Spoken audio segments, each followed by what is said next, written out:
Hello everyone and welcome to the movie Hangout. I'm reviewing the movie The Shape of Water, directed by Guillermo del Toro, starring Sally Hawkins, Michael Shannon, Richard Jenkins, Octavia Spencer, and also Doug Jones, who's playing what they call the Amphibian Man. It's really just a ripoff of the Gill Man from The Creature of the Black Lagoon, but I'll get more into that in a little bit. This movie just came out in 2017 in December. It's a lot of awards buzz. It's up for several awards. So I watched it, got the screener in from SAG, and I'm just going to give you my 2 cents on this thing. Right now, the critics are saying that this is a groundbreaking tale. Basically, what it's about is there's a top secret research facility in the 1950s, and a maid, a janitor at this facility who is mute, played by Sally Hawkins, befriends and falls in love with this specimen that the research facility had captured from South America, and that specimen is this kind of like humanoid amphibian that looks exactly like the Gill Man from The Creature of the Black Lagoon. I mean, seriously, look at these two. You cannot tell me this was not ripped off from The Creature of the Black Lagoon. I know for a fact Guillermo del Toro has seen that movie probably at least 100 times. I mean, it's iconic. It's one of the universal monsters. But it looks exactly like from that movie, and then also from one of my favorite films, The Monster Squad. But that movie at least was honest about its ripoff of the old Universal monster. So the creature is completely unoriginal. It looks exactly the same. It takes place in the 1950s, which is basically the same area the Creature of the Black Lagoon took place. And the acting is great. Sally Hawkins literally doesn't say anything in the whole movie. It's kind of like the same performance you would have seen in The Artist, just kind of pantomiming the whole time. But you could see a lot of emotion through her eyes and on her face. The two people that I thought really stole the show were Michael Shannon. He plays kind of like this government agent that's in charge of this experiment that's going to be taking place, and if anything goes wrong, it's all on him. So he's doing everything he can to secure and make sure that this creature doesn't escape. He's phenomenal in the film. He's creepy, he's demented, he's dark, he's Michael Shannon. Richard Jenkins is by far my favorite in the movie.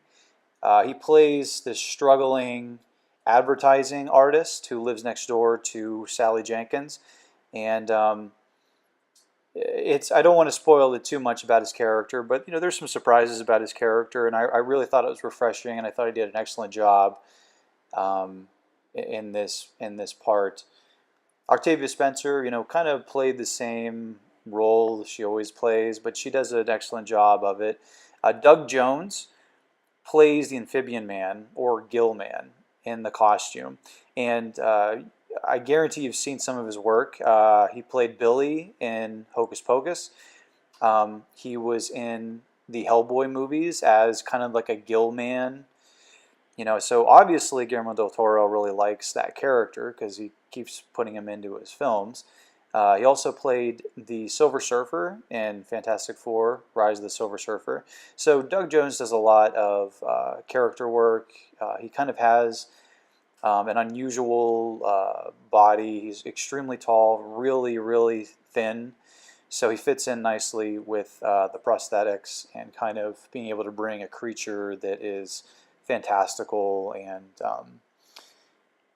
very unhuman-like to life. And he was also in the movie Pan's Labyrinth, which again is another Guillermo del Toro movie. He played several roles in that as well. I thought he was great. The only problem that I had with this movie, it was so weird. It was so bizarre. And I guess the reason why, when I finished the movie and the credits rolled, I just kind of sat back and thought, I feel like I've already seen this movie, you know, because every moment I like knew what was going to happen. There were no surprises at all in it.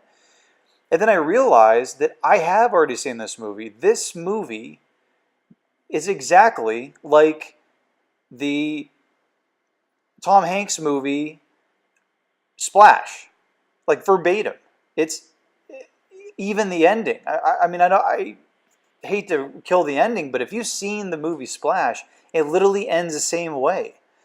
So the creature is unoriginal. The story is unoriginal. The only thing that's original is the beautiful cinematography. But if you've seen any French films, this movie is so French. I mean, just how the cinematography is and the lighting and even the set and then the costumes. I guess the problem with this movie is it tries to be too many things. It tries to be like a love story. It tries to be a creature movie. There's some kind of creepy parts in it, scary parts. And then it tries to be like a French film, like kind of a experimental arts film, all kind of wrapped around this unoriginal story that we've all seen before.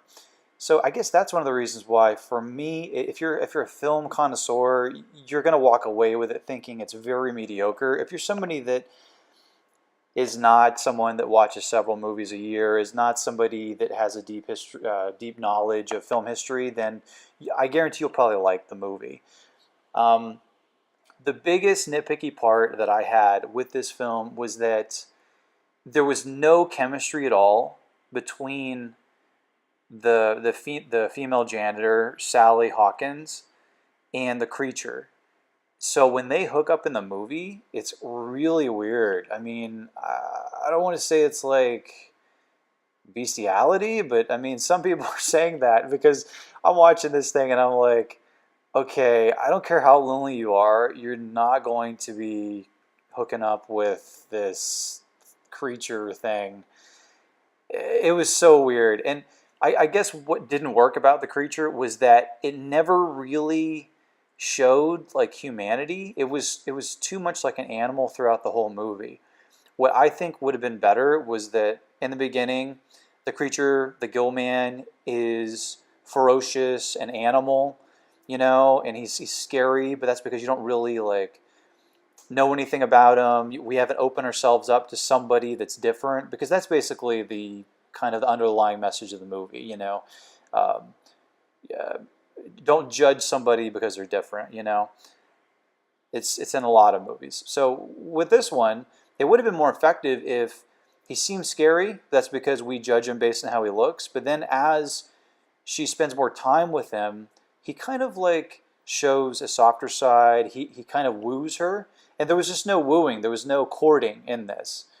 It was just her, basically this mute lady giving hard-boiled eggs to a kind of amphibian creature, and then they hook up, and then they run away together. It was, if it would have been like, maybe she drops an egg out of her lunch and goes to pick it up, but then it's missing, and he's standing there holding it, and he gently gives it to her, and then he kind of maybe slowly he looks more like a man, and then you see that there's kind of like humanity in his face and his mannerisms behind his shell. Then I could see how a person could fall in love with a creature like that, but they don't do that, and so it's a little bizarre. It really it was kind of an icky feeling through the movie, to be honest with you. I enjoyed Richard Jenkins and Michael Shannon. If they were not in the film, it would have been, it just wouldn't have been watchable in my opinion. But all in all, I would give this movie, maybe like a 5 out of 10, because it's not an original story. There's no chemistry in it. The cinematography is beautiful. The set dressing is beautiful. The costumes are beautiful. So for that, for those filmmaking attributes, I would give it, a 5. But as far as the storytelling goes, I would not give it any higher than that. Well, I hope you enjoyed my review of The Shape of Water. If you have any comments, you think I have no idea what I'm talking about, or you like what I just said, comment below. If you want to get more reviews in the future, click subscribe. Later.